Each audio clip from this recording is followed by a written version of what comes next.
This video is going to show you how to record either audio or video feedback for your students on a Dropbox assignment. To do this, first I need to go to the Dropbox assignment that I want to use for grading. And it's important to note that it's not necessary for your students to actually submit to the Dropbox in question in order for you to provide this feedback. Obviously, most of the time, your students will have submitted a writing assignment or some sort of other file to the Dropbox, and that's what you're going to be evaluating, but they don't actually have to submit something for you to be able to use this technique of providing audio and video feedback.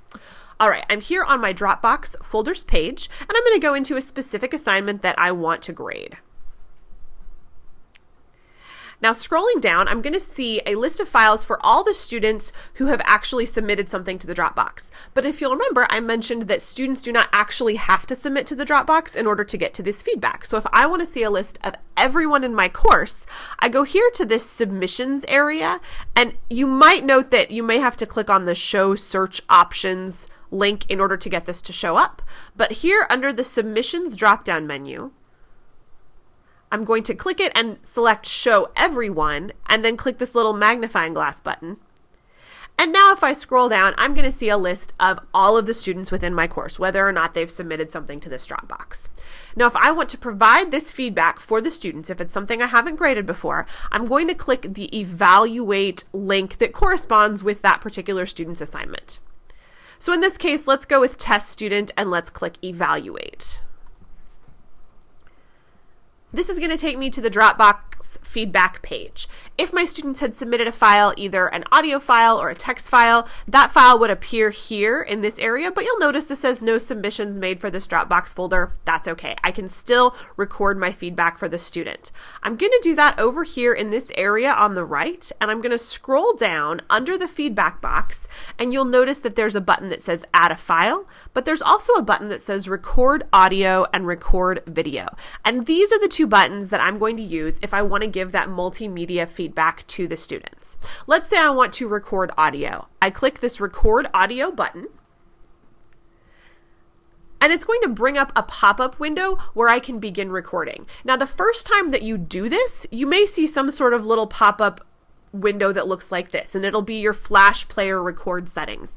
The first time you do it, you will probably have to click Allow and remember to make sure that it's okay for D2L to access your computer's microphone and or webcam.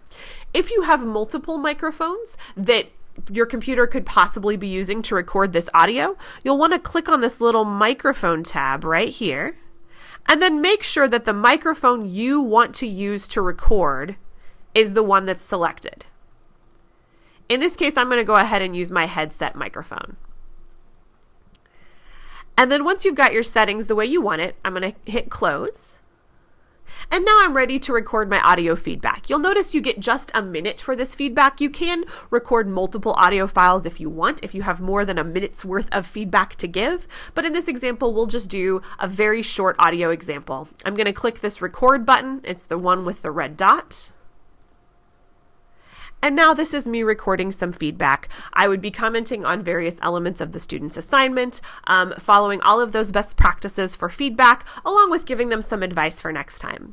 Once I'm done recording the feedback, I'm going to go ahead and click that same button. And then here, depending on how much feedback you record, it may take just a little bit, but eventually this Add button will turn dark blue and be clickable, and you're going to click the Add button.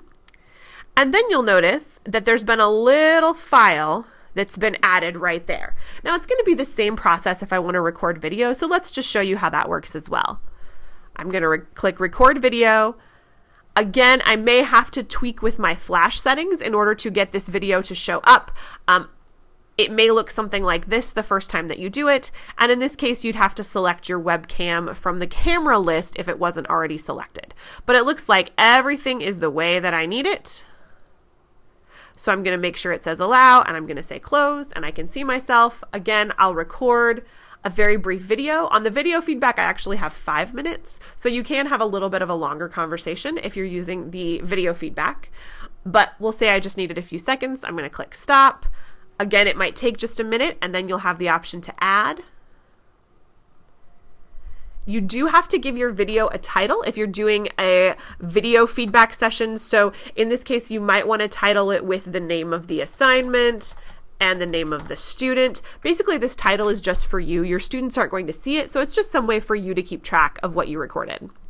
Then I'm going to click Add, and you'll notice that my video feedback appears here as an HTML file. So my audio feedback is going to get captured as a WAV file, and my video feedback is going to get captured as an HTML file. We'll talk more about what that means in a minute. In addition to doing that, of course, I may want to give my student a score or type some feedback. As a best practice, I always recommend typing something into the feedback box along the lines of "see audio video file for additional feedback." The reason that this is important is that what you type in this box right here will go to your student's grades screen, assuming you have your Dropbox hooked up with the gradebook.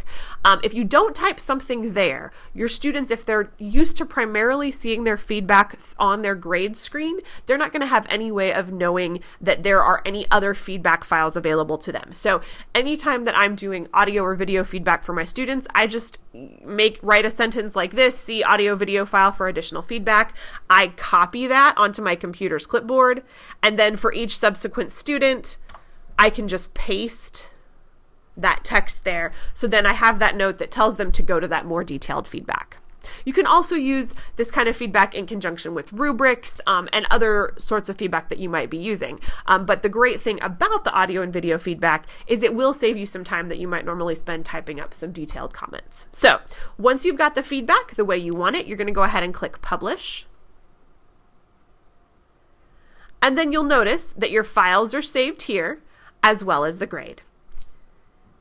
If you want to see what this looks like from the student perspective, you'll need to check out my video that'll be linked below for how students access multimedia Dropbox feedback.